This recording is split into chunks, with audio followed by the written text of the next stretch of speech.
हाँ, तो आज अपन आपकी बुक का चैप्टर 5 लेजिस्लेचर यानी कि विधायिका स्टार्ट करेंगे।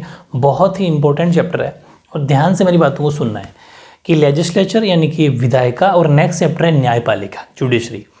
ये वो टॉपिक हैं जो बहुत ज़्यादा समझने वाले हैं, ठीक है। तो मेरी बातों को मतलब एक एक सेकंड इंपॉर्टेंट होगा, आपको बहुत अच्छे से समझना है। देखो पॉलिटी जितना important subject, polity interesting subject कोई नहीं है, बहुत मज़ेदार सब्जेक्ट है, लेकिन इसको समझना पड़ता है, ठीक है। थोड़ा समझना पड़ेगा वरना डाउट या इशू आपके माइंड में बने रह जाएंगे कि ये क्या होता है, ये क्या, कभी बुक से डायरेक्ट समझ में नहीं आते, इसलिए थोड़ा सा समझना है। आप ही सोचो कि पॉलिटी का हर किसी कोई छोटा मोटा राजनीति का नॉलेज होता है ना। आपने कभी देखा होगा बाहर भी दो आदमी बैठे हैं, अगर इलेक्शन चल रहे हो तो उस टाइम पर वो भी जो ज़्यादा पढ़े लिखे नहीं हैं फिर भी राजनीति की बहुत बड़ी बड़ी बातें करते हैं, ठीक है, क्योंकि हर किसी को इतना नॉलेज होता है। इसलिए बहुत कुछ जानना ज़रूरी है, आपको कुछ सिस्टम जानना ज़रूरी है, ठीक है, कि कैसे राजनीति के अंदर हमारी कैसे जो सिस्टम है वो काम करता है, ठीक है। तो अपने चैप्टर का नाम है चैप्टर 5 है ना, और चैप्टर का नाम है लेजिस्लेचर। चैप्टर नंबर तो 5 है पॉलिटी का और इसका नाम है लेजिस्लेचर, ठीक है। लेजिस्लेचर यानी कि विधायिका, हिंदी बोलते हैं इसको विधायिका, ठीक है। अब छोटी छोटी मोटी बातें सीखनी है आपको।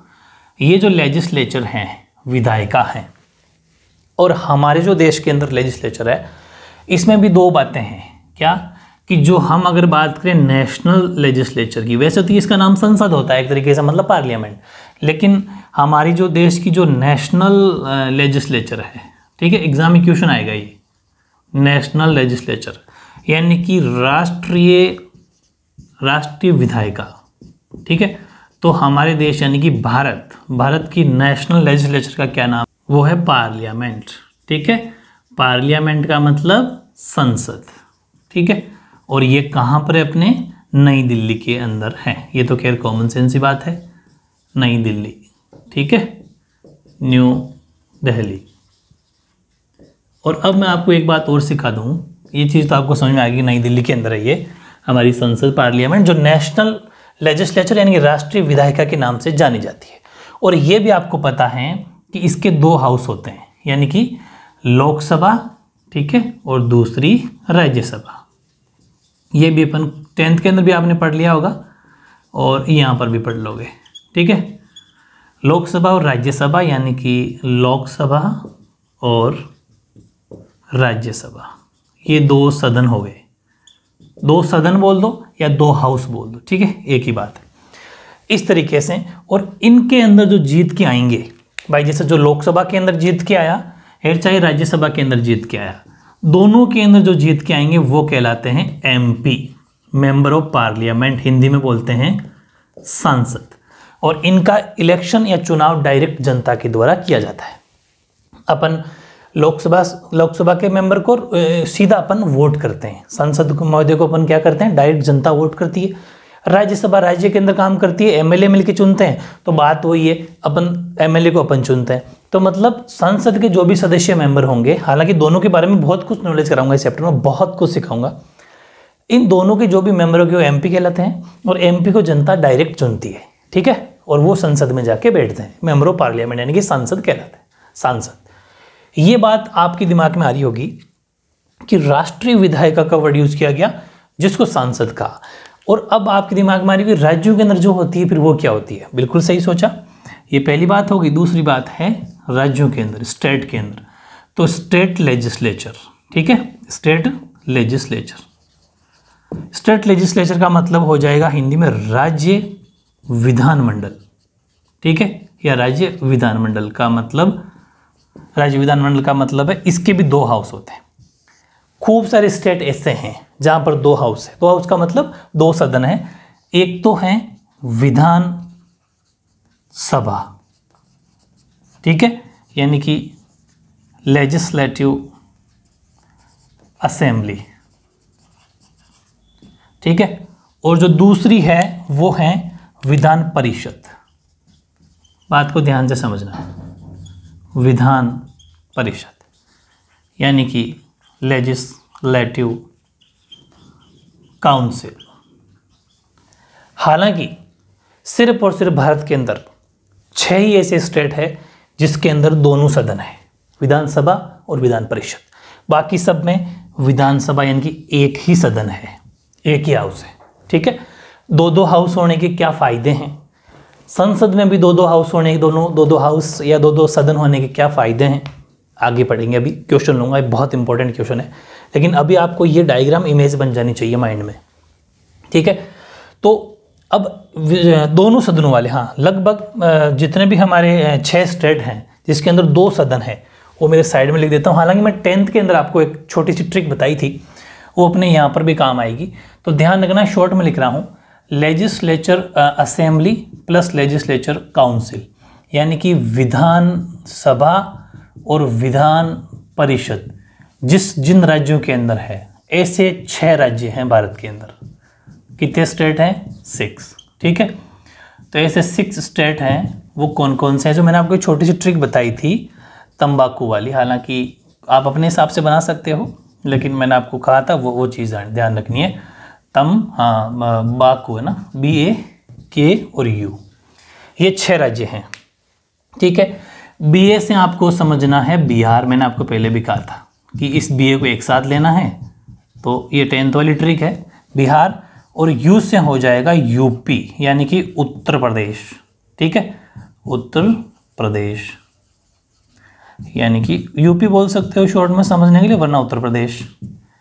K से हो जाएगा कर्नाटक, ठीक है, कर्नाटका, तो ये हो जाएगा कर्नाटक। और T से तेलंगाना, जगह तो कम पड़ेगी खैर, तेलंगाना, ठीक है, और तेलंगाना हो गया। और अब बात करते हैं अपन, A से है आंध्र प्रदेश, ठीक है, ए से क्या है? आंध्र प्रदेश, आंध्र या फिर आंध्रा प्रदेश। और मैं से है, लिख देता हूँ मैं यहाँ पर, महाराष्ट्र, महाराष्ट्र, ठीक है, महाराष्ट्र, TRI, तो महाराष्ट्र हो गया। ये 6 स्टेट ऐसे हैं जहां पर दोनों सदन है, ठीक है, बाकी सब में एक एक सदन है। ये कुछ बातें अपन को बहुत ज़रूरी जानना था। तो इस हिसाब से आपके ये जो हैं 2-3 क्वेश्चन यहाँ पर बन जाते हैं, एग्जाम में क्वेश्चन आएगा। एक तो ये, ठीक है, कि नेशनल लेजिस्लेचर, हमारे इंडिया की नेशनल लेजिस्लेचर, राष्ट्रीय विधायिका का क्या नाम है? आपका आंसर होना चाहिए संसद। सेकंड क्वेश्चन आ सकता है, संसद के कितने हाउस है? तो आप कहोगे 2 हाउस है, 2 सदन है। संसद के कितने सदन है? पार्लियामेंट के कितने हाउस है? तो 2 सदन है, लोकसभा राज्यसभा, ठीक है। उनसे चुन के जाने वाले मेंबर क्या कहलाते हैं? मेंबर ऑफ पार्लियामेंट, यानी कि सांसद। ये भी आपको क्वेश्चन तैयार करना है कि इन दोनों सदनों में जो जाते हैं रिप्रेजेंटेटिव, जनप्रतिनिधि, ठीक है, यहाँ जाने वाले होते हैं जनप्रतिनिधि, वो किस नाम से जाने जाते हैं? तो आप कहोगे MP, यानी कि सांसद, ठीक है। रिप्रेजेंटेटिव किस नाम से जाने जाएंगे? सांसद। 3। और चौथा क्वेश्चन ये बन जाएगा कि स्टेट लेजिस्लेचर, यानी राज्य विधानमंडल जो हैं, उसमें भी कितने सदन हो सकते हैं? तो आप लिखोगे 2 सदन हो सकते हैं, विधानसभा और विधान परिषद। फिर अगला क्वेश्चन ये बनेगा कि भारत के अंदर ऐसे कितने क्वेश्चन मतलब कि स्टेट हैं जहां पर ये दोनों सदन है, विधानसभा और विधान परिषद, यानी कि दोनों हाउस है, लेजिस्लेटिव असेंबली और लेजिस्लेटिव काउंसिल। तो आप कहोगे कि ऐसे 6 स्टेट हैं और 6 के नाम। तो 5 क्वेश्चन आपके तैयार हो गए हैं, ठीक है। फर्स्ट ये रहा, सेकेंड ये रहा, थर्ड ये रहा, फोर्थ और ये 5th। 5 क्वेश्चन तो छोटे मोटे यहीं से तैयार हो गए। पार्लियामेंट दिल्ली में तो खैर कोई क्वेश्चन खास वो नहीं है, लेकिन ये चीज़ें आपको याद पक्का करनी है। यहाँ से 1 मार्क्स का क्वेश्चन आना तय है।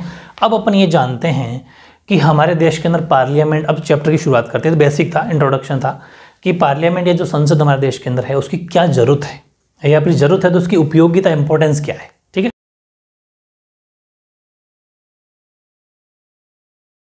हाँ, अब देखो वेरी इंपॉर्टेंट 2 क्वेश्चन ये हैं कि why do we need a parliament, या फिर पार्लियामेंट का इंपॉर्टेंस, ठीक है, यानी कि संसद, हमें संसद क्यों चाहिए, या फिर संसद की क्या उपयोगिता है, इंपॉर्टेंस। दोनों का आंसर ये लिखना एग्जाम अगर आ जाए तो, ठीक है।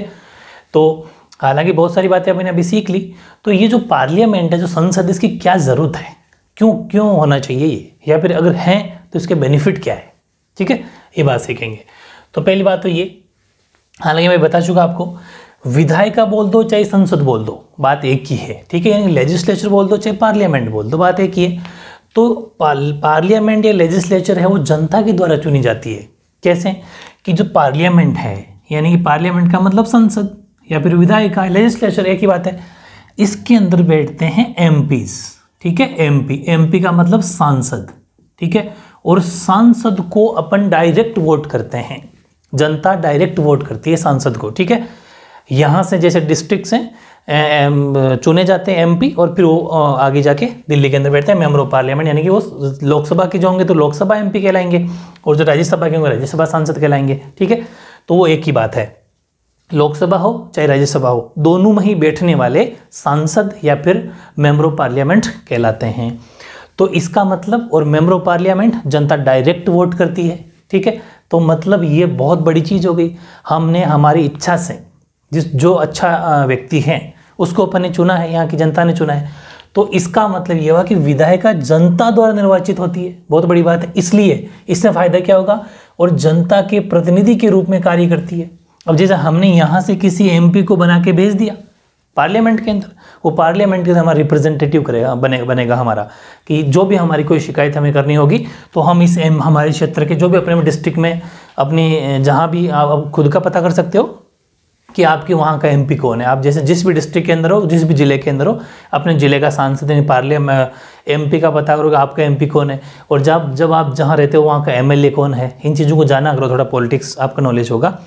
तो फिर क्या होगा कि हमारे क्षेत्र की जो भी प्रॉब्लम होगी हम हमारे एमपी को बोल देंगे, एमपी साहब दिल्ली तक बात पहुँचा देंगे, और एमएलए साहब होंगे वो विधानसभा तक बात पहुँचा देंगे, क्योंकि एमएलए तो बैठता है मेंबर ऑफ लेजिस्लेटिव असेंबली, वो तो राज्य के अंदर बैठता है, स्टेट में बैठता है, जबकि ये बैठते हैं दिल्ली में। इस तरीके से हमारा क्या होगा, इसमें हमारे प्रतिनिधि के रूप में, मतलब हम कोई भी शिकायत होगी दिल्ली तक पहुंचाना अगर है तो इसको शिकायत कर देंगे, ठीक है। तो legislature elected by the people and work on behalf of the people, ठीक है। ओके। दूसरा, विधायिका जनप्रतिनिधियों का जनता के प्रति उत्तरदायित्व सुनिश्चित करती है, बिल्कुल सही है।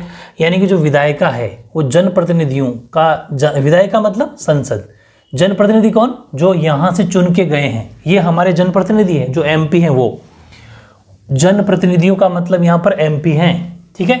वो प्रतिनिधियों का जनता के प्रति उत्तरदायित्व सुनिश्चित करती है। इसका मतलब समझे आप, मतलब the legislature also helps people in holding the representatives accountable.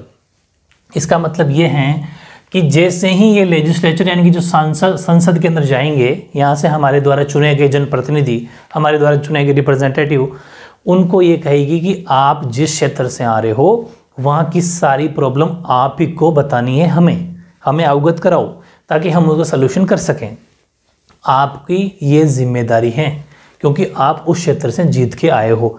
और समय समय पर, टाइम पर, चाहे वो लोकसभा हो चाहे राज्यसभा हो, जितने भी सांसद होते हैं उनकी समय समय पर जो हमारे चाहे प्राइम मिनिस्टर हो चाहे लोकसभा अध्यक्ष हो, सब उनकी बातें पूछते रहते हैं कि हाँ भाई आपके क्षेत्र में कितना कुछ विकास हुआ है, वो सर्वे भी करवा सकते हैं।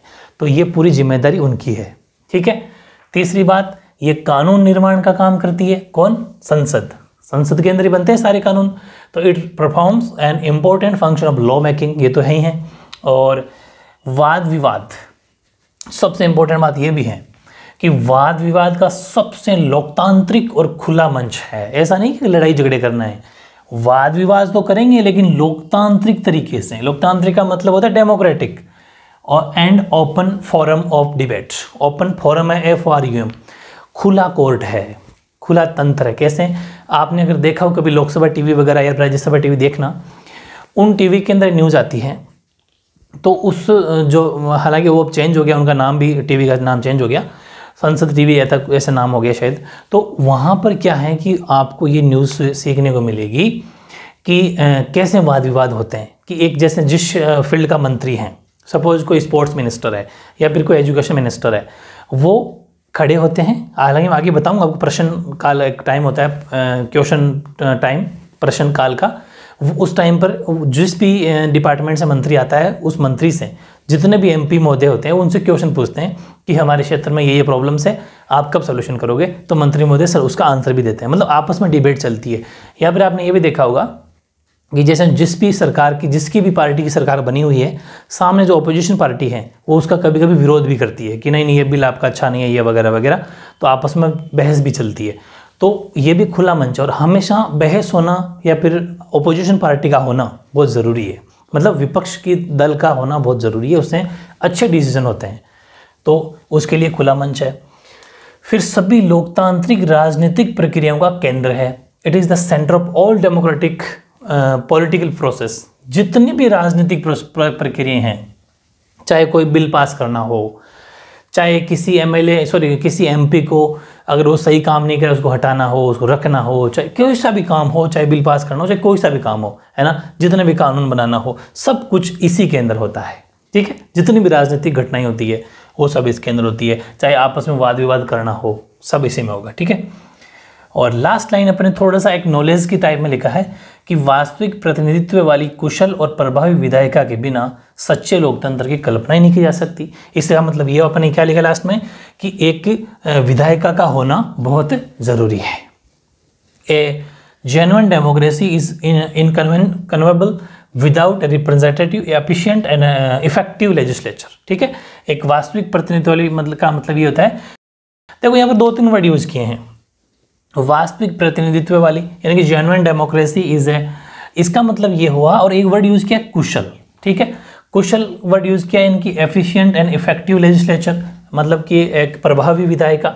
इसका मतलब ये है कि ऐसा भी नहीं होना चाहिए कि जैसे, हालांकि सबसे ज़्यादा प्रभावी विधायिका कौन सी होती है, अपन पिछले चैप्टर में कुछ बातें पढ़ी थी, जिसमें मेजोरिटी हो, है ना, जो बहुमत के साथ जीत के आए, वो ज़्यादा अच्छी सरकार होती है। जैसे अभी की ताज़ा गवर्नमेंट जो है लोकसभा के अंदर, वो मेजोरिटी के अंदर है, तो मेजोरिटी के अंदर होती है तो हमेशा इफेक्टिव होती है, क्योंकि जो बहुत सारे दल अगर गठबंधन या कोalition गवर्नमेंट जब बनाते हैं, तो फिर मैंने आपको बता दिया था वो उस टाइम पर बात कि वो उतनी अच्छे से अपना निर्णय डिसीजन नहीं ले पाती, क्योंकि वो फिर सबकी सुनना पड़ता है, वो वाली बात। तो इस तरीके से 4-5 पॉइंट आपको लिखना है कि इस वजह से हमारे लिए पार्लियामेंट इंपॉर्टेंट है, ठीक है। नेक्स्ट क्वेश्चन है, संसद में 2 सदन, अभी अपन ने बात की थी, एक तो लोकसभा है, राज्यसभा, वो हमारे संसद में 2 सदन होते हैं। वैसे ही संसद में 2 सदनों की क्या आवश्यकता है, why do we need 2 houses of parliament, ठीक है। इसका मतलब क्या होता है कि वैसे तो आप खुद समझ जाओगे इसको बिना देखे ही कि कोई भी इंपॉर्टेंट बिल जो होता है ना, मनी बिल को छोड़ के, क्योंकि मनी बिल का मतलब धन विधेयक सिर्फ और सिर्फ लोकसभा में पास होता है, बाकी मोस्टली सारे बिल दोनों सदनों में पास करना जरूरी होता है। तो इससे फायदा क्या होता है कि अगर कोई बिल ऐसा हो, है ना, कि वो जो थोड़ा गलत हो, तो अगर सपोज अपन ने पहले उसको राज्यसभा में पास कर दिया या फिर अपन ने लोकसभा में पास कर दिया, तो वो पास होने के लिए राज्यसभा में जाएगा या फिर राज्यसभा से लोकसभा में जाएगा। तो यहाँ पर क्या होगा एक सिस्टम कि अगर यहाँ किसी कोई गलती रह गई हो बिल को पास कराने में, या फिर पता नहीं चला हो, कोई मिस्टेक रह गई हो, तो फिर उसी बिल को यहाँ पर और चेक होगा, वो क्योंकि दोनों सदनों में चेक होगा ना। तो यहाँ जब राज्यसभा में वो बिल पास होगा, फिर लोकसभा में पास होगा, फिर लोकसभा राज्यसभा में होगा, तो इससे क्या बेनिफिट होता है कि कोई गलती अगर हो गई हो उसमें वापस सुधार हो सकता है, वापस निर्णय या डिसीजन लिया जा सकता है ना, बहुत बड़ा फायदा हो सकता है। तो विविधताओं से परिपूर्ण बड़े देश प्राय द्विसदनात्मक राष्ट्रीय विधायिका चाहते हैं। विविधताओं का मतलब जैसे हमारा देश बहुत विविधता वाला देश है, हर तरह की जाति धर्म के लोग रहते हैं, बहुत ज़्यादा पॉपुलेशन है, ठीक है। इसलिए हर कोई 2 सदन, ऐसे देश वाले 2 सदन चाहते हैं, ताकि उसमें क्या होगा कि हर जाति धर्म, ताकि वे अपने समाज के सभी वर्ग जो हो और देश के सभी क्षेत्रों या भागों से समुचित प्रतिनिधित्व दे सके। मतलब ज़्यादा 2 सदन होंगे, तो जैसे किसी को लोकसभा में जीत के चला गया, अब कोई वर्ग ऐसा रह गया जिसका जो MP नहीं बन पाया लोकसभा का, तो उसको राज्यसभा का बना दिया, है ना। तो किसी को लोकसभा का बन गया, कोई राज्यसभा का बन गया, तो कुल मिला के एक सभी धर्मों का, जाति का एक बैलेंस बैठ जाएगा, वो अपना पूरा प्रतिनिधित्व दे सकेंगे, ठीक है। इसलिए सबसे बड़ी बात तो ये। तो countries with large size and much diversity usually prefer to have 2 houses of the national legislature to give representation to all sections in the society and to give representation to all geographical regions और parts of the country। वो हमारे देश के जितने भी जाति धर्म के लोग हैं वो सब अपना एक फिक्स एक रिप्रेजेंटेशन चाहने के लिए ये काम करते हैं। एक तो सबसे मतलब याद ही नहीं करना, आपको इजीली लिख सकते हैं उसको। तो दूसरा, द्विसदनात्मक विधायिका का एक और लाभ ये भी है, वो क्या लाभ है कि संसद के प्रत्येक निर्णय पर ये सबसे इंपॉर्टेंट है। ये अगर आपको सिर्फ 2 मार्क्स में आंसर लिखना हो उसका, तो सिर्फ ये एक ही पॉइंट लिख देना। अगर 2 मार्क्स में आए तो, 3 मार्क्स में आता है तो फिर दोनों लिखना, वरना ये एक ही पॉइंट अगर लिखना हो तो ये सबसे बेस्ट पॉइंट है। ये है कि इसका लाभ यह है कि संसद के प्रत्येक निर्णय का मतलब डिसीजन पर दूसरे सदन में पुनर्विचार हो जाता है। ये सबसे बड़ी बात है। राज्यसभा से लोकसभा, लोकसभा राज्यसभा के ऊपर भी उस पर विचार हो जाता है। मेन चीज़ ये, तो गलती पकड़ में आ जाती है। और इसका मतलब ये है कि प्रत्येक विधेयक का मतलब बिल और नीति, कोई भी अगर इन पॉलिसी अगर करिए तो 2 बार विचार हो जाता है उस पर। कितनी बार? 2 बार। यानी कि a bicameral legislature has one more advantage. वो क्या है कि bicameral legislature makes it possible to have every decision reconsidered. ठीक, और this means that every bill, प्रत्येक बिल और पॉलिसी यानी कि नीति, उस पर वुड बी डिस्कस्ड ट्वाइस, 2 बार डिसीजन उस पर हो जाता है। तो मतलब गलतियां कम होने का पूरा चांस है। ठीक है, फिर इससे क्या होगा? इससे हर मुद्दे को 2 बार जांचने का मौका मिलता है। This ensures a double check on every matter, हर मैटर को 2 बार चेक करने का मौका मिलता है। ठीक है, यदि एक सदन जल्दबाजी में कोई डिसीजन या निर्णय ले लेता है तो दूसरे सदन में बहस होती है और बहस के दौरान उस पर वापस से पुनर्विचार होना संभव है। ठीक है, बहुत बड़ी चीज़ है। यानी कि यहाँ से अपन करेंगे कि even if one house takes a decision in haste, यानी कि तो जल्दबाजी में अगर निर्णय ले लिया तो that decision will come for discussion in the other house and reconsideration will be possible. वापस से उस पर रिकंसिडरेशन का मतलब है वापस से उस पर पुनर्विचार किया जा सकता है कि हाँ यार ये गलती तो है, तो फिर उसमें सुधार हो सकता है और उस बिल को वापस से फिर से पास किया जाता है थोड़ा सा चेंजेस करके। तो ये कुछ फायदे हैं। तो दोनों इक्वेशन बहुत टॉप लेवल के थे। आई थिंक आपको समझ में भी आ गए होंगे।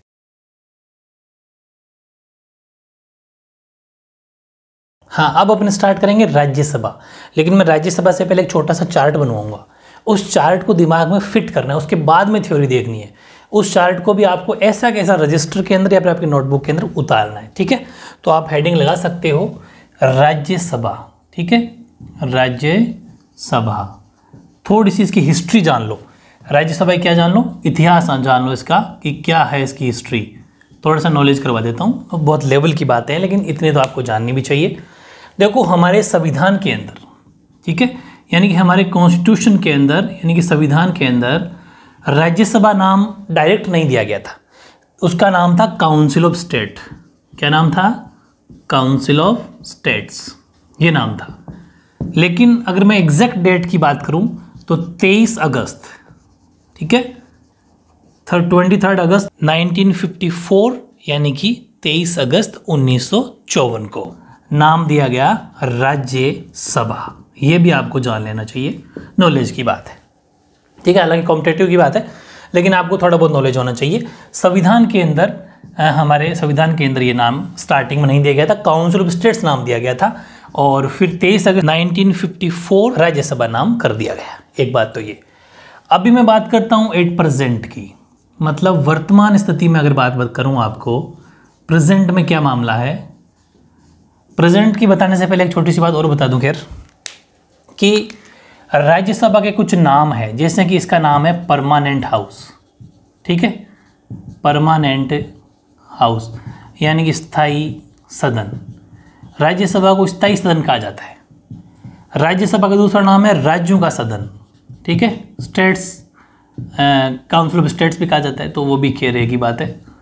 राज्यों का सदन यानी कि हाउस ऑफ स्टेट्स, ये भी इसका नाम है। एक इसका नाम है अपर हाउस, उच्च सदन। उच्च सदन, अपर हाउस, क्योंकि लोकसभा लोअर हाउस है। ठीक है, वो निम्न सदन है और ये अपर हाउस है। ठीक है, आर्टिकल 80 के अंदर इसकी संरचना, मतलब इसका स्ट्रक्चर, निर्वाचन पद्धति, इलेक्शन कैसे होगा, वो सब बातें आर्टिकल 80 यानी अनुच्छेद 80। ये छोटी मोटी बातें आपको पता होना चाहिए।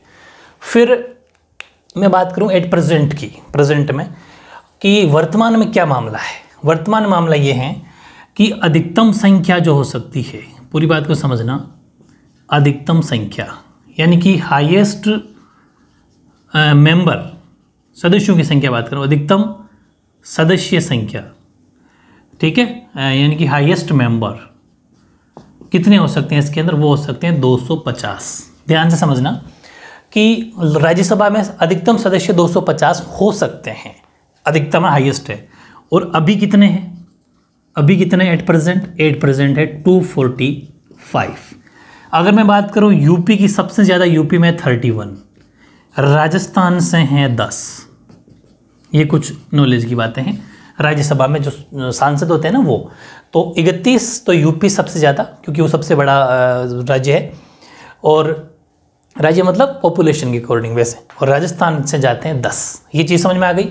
जनसंख्या के हिसाब से इसमें इसके मेंबर्स को चुना जाता है, वो थ्योरी में बताऊंगा अभी आपको मैं, कि जिस स्टेट की जितनी पॉपुलेशन उस हिसाब से राज्यसभा के मेंबर को या एमपी को चुना जाता है, राज्यसभा सांसद को। राजस्थान से 10, यूपी 31, 245 8% है, 250 ज़्यादा से ज़्यादा हो सकती है, ये बात है।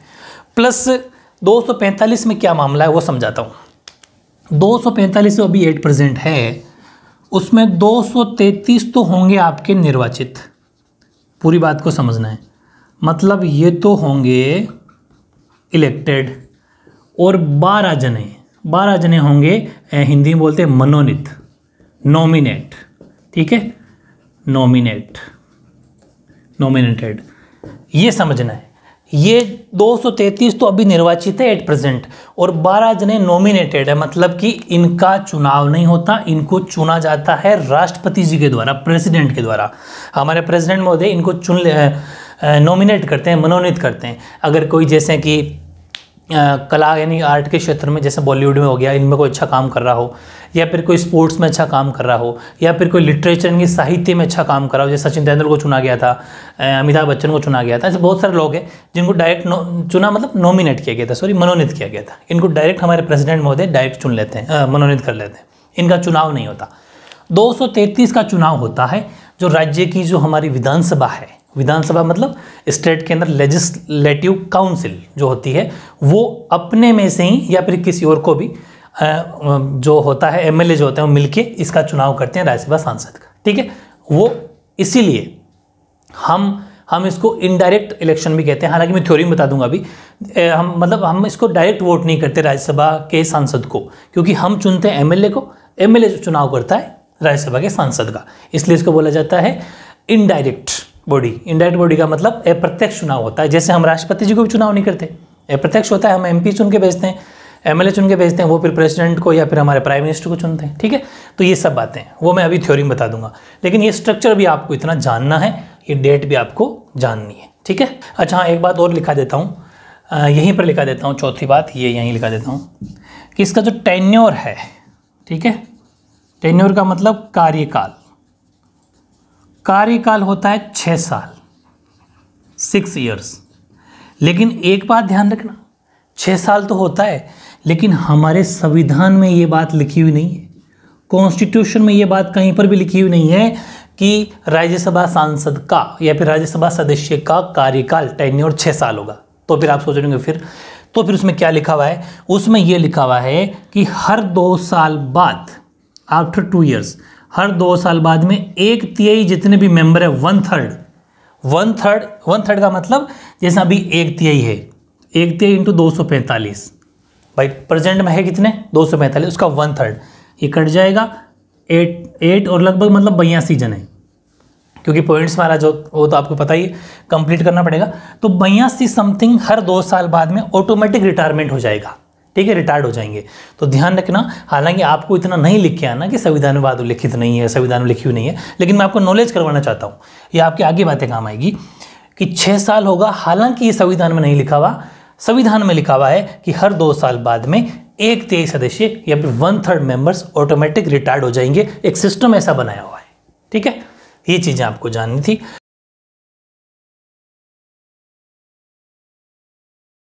हाँ, तो राज्यसभा के फैक्ट आपने अभी जान लिए, उन फैक्ट वाली चीज़ को आपको नोट करना ही करना था। और अब मैं बात करता हूँ थोड़ी थ्योरी की, जो एग्जाम में क्वेश्चन आएगा तो वहाँ पर क्या लिखना है। राज्यसभा से रिलेटेड कोई सा भी क्वेश्चन आ जाए वो इसके बाहर नहीं आएगा, बस इतना सा आपके चैप्टर के अंदर है, वो आपको ध्यान से समझना है। पहली बात तो एग्जाम में क्वेश्चन अलग अलग पूछेगा तो भी समझा दूंगा, पूरी बात को समझते हुए चलना। और एक साथ पूछता है तब तो ये है, जैसे ये पूछेगा कि राज्यसभा किसका प्रतिनिधित्व करती है, किसका रिप्रेजेंटेटिव है राज्यसभा, तो आपको ये लिखना है कि राज्यसभा राज्यों का प्रतिनिधित्व करती है। किसका करती है? स्टेट्स का। इस चीज़ को ध्यान रखना है। भारत के जो राज्य हैं उनका राज्यसभा उसका क्या करती है, प्रेजेंटेशन मान लो, रिप्रेजेंटेशन मान लो, चाहे प्रतिनिधित्व मान लो, उसका करती है। एक चीज़ तो ये है। फिर एग्जाम अलग से क्वेश्चन आ जाता है कि राज्यसभा का इलेक्शन कैसे होता है, निर्वाचन कैसे किया जाता है। तो सीधी सी बात है, ये राज्यों की सभा है। राज्यसभा का देखो 2-3 नाम है, राज्यों की सभा, स्थायी सदन, अभी जो मैंने आपको बताया, परमानेंट हाउस वगैरह। तो इसका इलेक्शन कौन करता है, तो जो हमारी जो विधानसभा है, जैसे राज्य की जो विधानसभा है उसमें रहने वाले सारे MLA, member of legislative assembly, ठीक है, वो अब अपने में से ही, खुद में से ही किसी एक को या फिर किसी और को भी चुन लेते हैं। यानी कि लेकिन हाँ, इसका अप्रत्यक्ष विधि से होता है। अप्रत्यक्ष का मतलब ये होता है इनडायरेक्ट मेथड। इनडायरेक्ट मेथड का मतलब ये हो गया कि अपन इसको डायरेक्ट वोट नहीं करते। भाई मेंबर ऑफ पार्लियामेंट जो लोकसभा का जो एमपी होता है उसको तो अपन डायरेक्ट वोट करते हैं, लेकिन राज्यसभा वालों को अपन डायरेक्ट नहीं करते, ये इनडायरेक्ट होता है। अपन तो एमएलए को चुनते हैं, एमएलए को वोट अपन जनता खुद करती है, एमएलए को, मेंबर ऑफ लेजिस्लेटिव असेंबली, जिसको हिंदी में बोलते हैं विधायक। तो विधायक को तो जनता चुन लेती है, विधायक जाता है विधानसभा में, ठीक है, और फिर उनमें से वो सब मिलके इस एक मेंबर का चुनाव कर लेते हैं, ठीक है। तो एक तरीके से अपना वोट भी पहुंचा है किसके थ्रू, अपने एमएलए के थ्रू उसके पास, लेकिन इनडायरेक्ट, इसलिए इसको अप्रत्यक्ष बोला जाता है, ठीक है। यानी कि इसका निर्वाचन अप्रत्यक्ष विधि से होता है। It is an indirect elected body. फिर किसी राज्य के लोग, ध्यान से समझना, लोग, जनता, रेजिडेंट्स, राज्य की विधानसभा के सदस्यों को चुनते हैं। मतलब अपन चुनते हैं विधायक को, हिंदी में तो बोलते हैं विधायक, राज्य की विधानसभा सदस्य को क्या बोलते हैं, विधायक। यानी कि residents of the state elect member of state legislative assembly, जिसको इंग्लिश में बोला जाता है एमएलए, ठीक है, MLA, member of legislative assembly. और जो संसद में जाएगा वो होता है एमपी, मेंबर ऑफ पार्लियामेंट, ठीक है। इसको चुनते हैं। फिर क्या होगा, ये तो जनता चुन लेती है एमएलए को। फिर ये जो एमएलए हैं, राज्य विधानसभा के जो निर्वाचित सदस्य हैं, जो एमएलए हैं, ये राज्यसभा के सदस्यों को चुन लेते हैं अपने में से या फिर किसी और को। समझ गए, किसी और का मतलब 12 जने, वो नीचे भी लिखी है मैंने बात, ये और है। चलो, ये तो हो गए जिनको चुनाव करना है, और 12 को नॉमिनेट भी करते हैं, जो करती है राज्यसभा, वो बता दूंगा मैं आपको आगे की बात, और राज्यसभा के बारे में लिखी हुई है। तो ये चलो, ये बात समझ में आपको आ गई कि कैसे राज्यसभा का सदस्य या फिर राज्यसभा का सांसद, राज्यसभा का जो मेंबर है वो कैसे चुना जाता है, एमपी कैसे चुना जाता है। तो राज्यसभा का एमपी इस तरीके चुना जाता है, यहाँ के एमएलए मिलकर चुनाव कर लेते हैं। एक बात तो आपको ये समझ में आ गई। दूसरा कि हर राज्य के अंदर कितने कितने लोगों को भेजा जाता है, बहुत बड़ी चीज़ है। यहाँ पर मैं नॉलेज की बात बताऊँ आपको। एक रिप्रेजेंटेशन का बेस क्या है, प्रतिनिधित्व का आधार क्या है, किस बेस पे आप यहाँ से भेजते हो। जैसे राजस्थान से 10 जाते हैं, तो कैसे जाएंगे, 10 क्यों गए, 15 क्यों नहीं गए, 5 क्यों नहीं गए, 20 क्यों नहीं गए, ठीक है। जैसे हमारे मेंबर ऑफ पार्लियामेंट, संसद जो एमपी है, लोकसभा में 25 जाते हैं, तो सबसे ज़्यादा यूपी में जाते हैं, ठीक है। तो ये जो इतना सिस्टम जो है, ये क्यों जाते हैं, इतना ही क्यों जाते हैं। तो मैं आपको एक फिर बताऊँ, थोड़ा नॉलेज थोड़ा सा एक्स्ट्रा है वो, कि यूएसए की बात करते हैं अपन, अमेरिका की जो सेकंड जो हाउस है उसका नाम है सीनेट, ठीक है, सीनेट। जैसे अपना पार्लियामेंट है ना, वैसे उसका नाम है सीनेट। तो अमेरिका के अंदर उसका नाम है सीनेट। और सीनेट के अंदर कैसे चुना जाता है, जैसे हमारा राज्यसभा है ना, राज्यसभा हमारा हाउस है, उस तरह वहाँ पर सीनेट है। तो उसको कैसे चुना जाता है कि वहाँ पर फिक्स कर दिया कि जैसे जितने भी स्टेट है ना, उनका एक फिक्स रेशियो कर दिया कि इस राज्य से इतना, इससे इतना, फिक्स, कि हर राज्य से 5 आएंगे या फिर हर राज्य से 2 आएंगे। वो बता रहा हूँ, एग्जाम्पल दे रहा हूँ, कितने भी आएंगे लेकिन फिक्स है, हर स्टेट में फिक्स आएंगे। ये बात कर रहा हूँ मैं यूएसए की।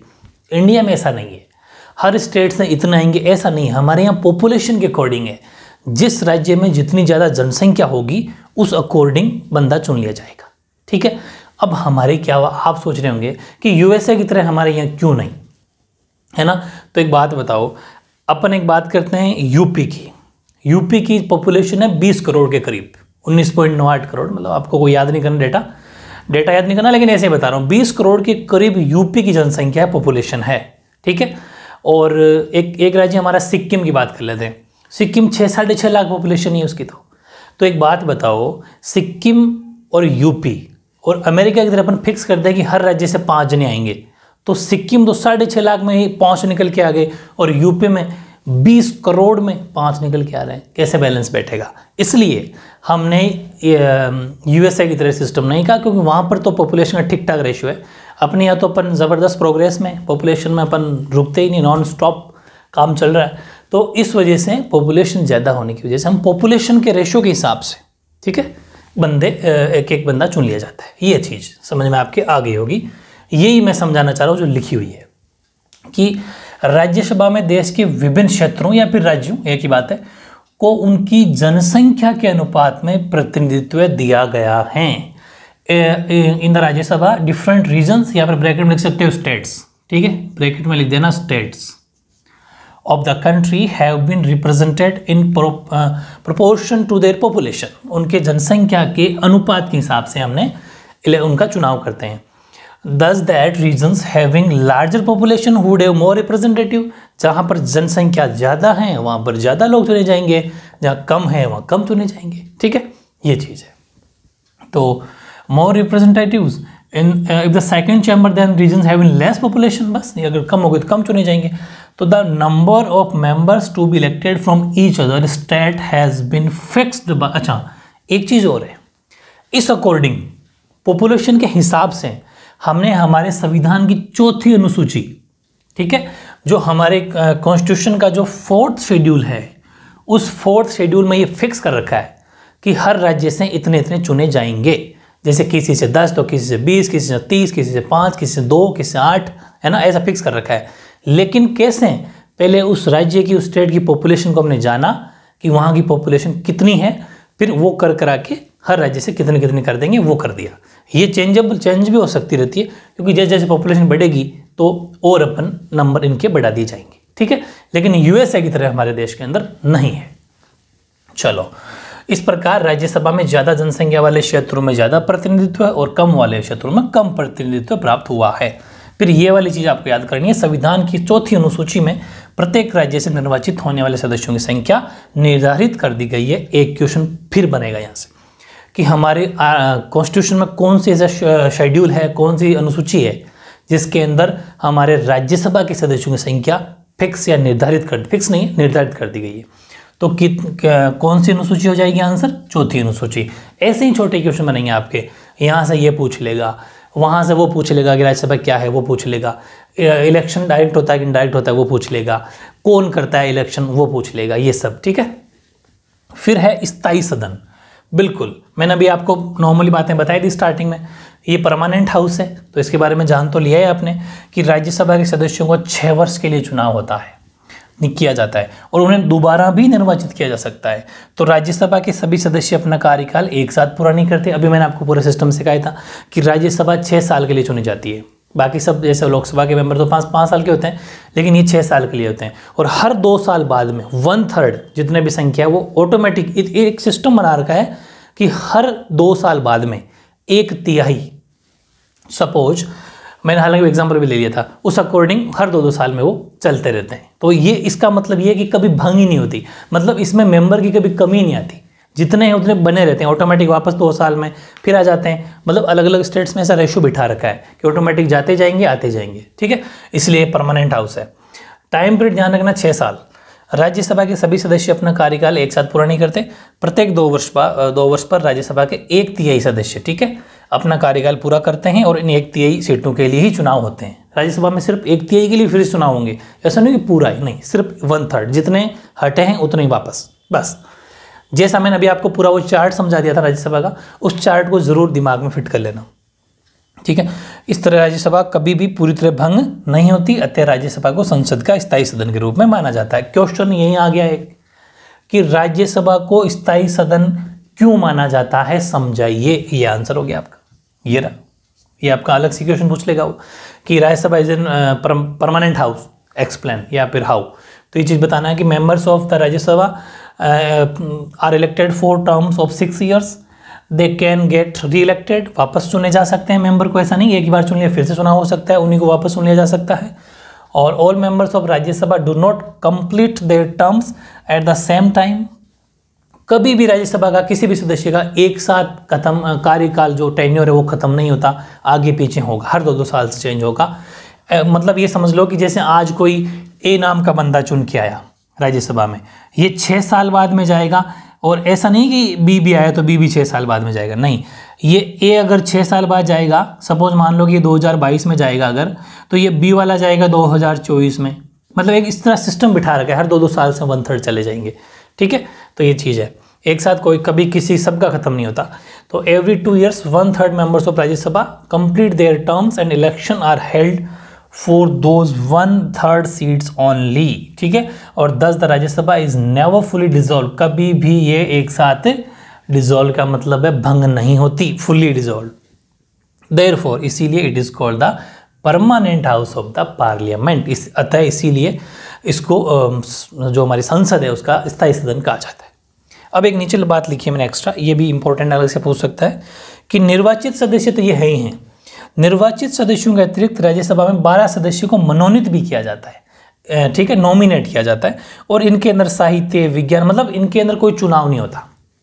हमारे राष्ट्रपति जो हैं वो 12 जनों को अपनी इच्छा से जो उनको ठीक लगे, जैसे कभी अमिताभ बच्चन को चुन लिया क्योंकि वो एक उस इंडस्ट्री से आते हैं, फिल्म उस क्षेत्र से आते हैं, आर्ट का क्षेत्र कोई मान लो।